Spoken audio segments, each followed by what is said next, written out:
और आज का हमारा विषय है हमारा स्वदेश। शुरुआत से ही इंसानों का बहुत अजीब स्वभाव रहा है। जो अपने साथ लेकर जाना है उसे छोड़े जा रहे हैं, और जो इस संसार में ही रह जाना है उसे जोड़े जा रहे हैं। जिसकी कोई मंजिल ही नहीं, इंसान उसी मूर्खता के पीछे भागे जा रहे हैं। स्कूल की किताब में मैंने एक कहानी पढ़ी थी जो कुछ इस प्रकार से थी। किसी जमाने में एक राजा हुआ करता था। उसने एक दिन अपने राजसभा में एक बैठक बुलाई और बड़ी ही अजीब इच्छा जाहिर की कि मेरे दरबार में एक से बढ़कर एक अक्लमंद है। एक मूर्ख भी होना चाहिए जिसकी बातों को सुनकर सबका मनोरंजन हो। राजा ने राज्य में प्रतियोगिता रखी। एक मूर्ख मिल भी गया। बहुत ही खास किस्म का ताज मूर्ख को पहनाया गया। राजा रोज उस मूर्ख से सवाल पूछता और उसका जवाब सुनकर सभी दरबारी खूब हंसते। ऐसे ही समय गुजरता गया और राजा बीमार पड़ गया। राज्य के सारे वैद्य से इलाज कराया, परंतु कोई फायदा नहीं। अब राजा का बचना मुश्किल था। राजा अपना अंतिम वक्त हंसकर गुजारना चाहता था। इसलिए राजा ने उस मूर्ख को बुलाया और उससे कहा, आज तक मैं तुमसे प्रश्न पूछता रहा और तुम उत्तर देते रहे। आज तो मुझसे प्रश्न कर और मैं उत्तर दूंगा। मूर्ख ने सवाल किया, राजन, आप मृत्यु के बाद कहाँ जाएंगे? राजा ने उत्तर दिया, परमेश्वर परमात्मा के पास। मूर्ख ने एक सवाल और किया, राजा, आप वहाँ कितने दिन रहेंगे? राजा ने कहा, हमेशा हमेशा के लिए। मूर्ख ने फिर से कहा, राजन, तब तो आपने वहाँ के लिए बहुत ही बेहतरीन और खास इंतजाम करके रखा होगा, जिससे वहाँ आपको कभी कोई तकलीफ ना हो। राजा मूर्ख की ये बात सुनकर सोच में पड़ गया और कुछ भी ना कह सका।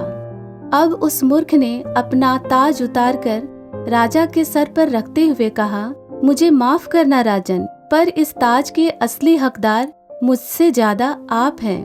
जहाँ हमेशा के लिए रहना ही नहीं, वहाँ इतना बड़ा राज्य वैभव, और जहाँ हमेशा हमेशा के लिए रहना है वहाँ के लिए कुछ भी नहीं। कड़वा तो बहुत है, परंतु यही सच है कि एक दिन शरीर मर जाएगा, परंतु हमारी आत्मा के लिए कौन सा स्वदेश बना रहे हैं ये सभी जानते हैं, परंतु इस एहसास के साथ जीवन को नहीं जीते।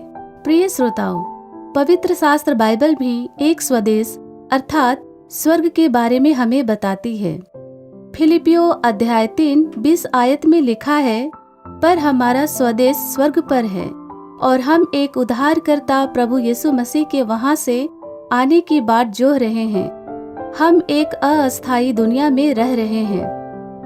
जब हम पृथ्वी में निवास कर रहे हैं, तब तक हमारा यह विचार होना चाहिए कि मेरा निवास स्थान स्वर्ग में है, इस दुनिया में नहीं।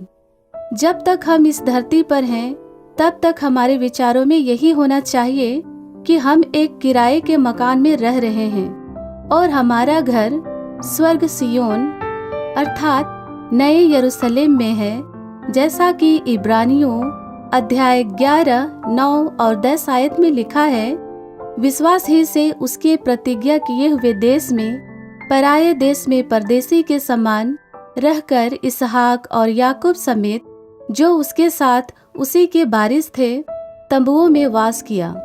क्योंकि उस स्थिर नींव वाले या स्थिर रहने वाले नगर की बाट जोहता था, जिसका रचने वाला और बनाने वाला परमेश्वर है। प्रभु सियोन में मसीह की दुल्हन, जो पवित्र और धन्य प्रभु यीशु मसीह की देह है, के लिए नए यरूशलेम का निर्माण कर रहे हैं।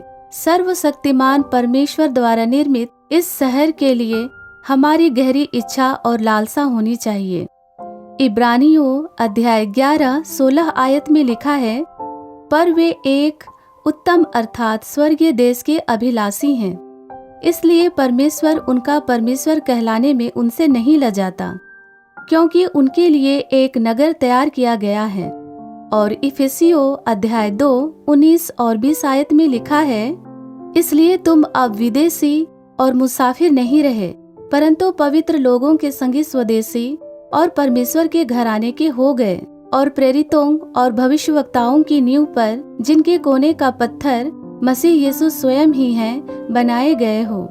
मसीह जीवन जीते हुए भी हम सभी ये भूल जाते हैं कि प्रभु यीशु मसीह शीघ्र आने वाले हैं और हमें अपने साथ ले जाएंगे और हम नए यरूशलेम में वास करेंगे, जिसे परमेश्वर स्वयं हमारे लिए तैयार कर रहे हैं। इसलिए हमें इस दुनिया में अपना जीवन कैसे जीना चाहिए, इस पर हर एक व्यक्ति को विचार करने की आवश्यकता है। इजरायलियों की यात्रा हमारी जीवन यात्रा की परछाई है। इजरायली मिस्र छोड़कर कनान चले गए और हमें इस दुनिया को छोड़कर स्वर्ग देश में प्रवेश करना है। बाइबल के वचन जो स्वयं परमेश्वर की प्रेरणा से रचा गया है, हमें सिखाते हैं कि इस पृथ्वी का जीवन अस्थायी है। पहला यूहन्ना अध्याय 2:17 आयत में लिखा है, संसार और उसकी अभिलाषाएं दोनों मिटते जाते हैं, पर जो परमेश्वर की इच्छा पर चलता है वह सर्वदा बना रहेगा। सांसारिक चीजों की चिंता ना करें, परमेश्वर के वचन पर मनन करें और उनके अनुसार अपना जीवन सही और पवित्र करें, ताकि जब यीशु मसीह आए तो हम उनके साथ जाने के लिए तैयार हो पाएं, क्योंकि यीशु मसीह शीघ्र ही अपने पवित्र जन को लेने के लिए आ रहे हैं। उनके साथ वही जाएंगे जो यीशु मसीह के अनुसार इस संसार में रहते हुए अपने जीवन को जिया है। हमारे जीवन से हर प्रकार के दुष्टता, लोभ, बैरभाव, डाह, हत्या, झगड़े, रिश्तों में फूट डालना, चुगलखोरी करना, दूसरों को बदनाम करने वाले, दूसरों का अनादर करने वाले, परमेश्वर से घृणा करने वाले, अभिमानी, बुरी बुरी बातों का बनाने वाले, डिंग मार, माता पिता की आज्ञा ना मानने वाले, निर्बुद्धि, विश्वासघाती, माया रहित और निर्दयी, घूस लेने वाले इत्यादि बुराई से भरा श्रापित हृदय वाला व्यक्ति परमेश्वर के सामने बिना पश्चाताप किए और क्षमा प्राप्त किए बगैर स्वर्ग की ओर नहीं बढ़ सकता। आज हमें अपने अपने जीवन को जांचने की आवश्यकता है कि हमने मसीह यीशु के वचनों के अनुसार स्वर्गीय स्वदेश के लिए क्या क्या तैयारी कर चुके हैं और कर रहे हैं। परमेश्वर आप सबों को अपनी आत्मिक ज्ञान और समझ प्रदान करें और हमेशा उनके अनुग्रह में बने रहें। धन्यवाद।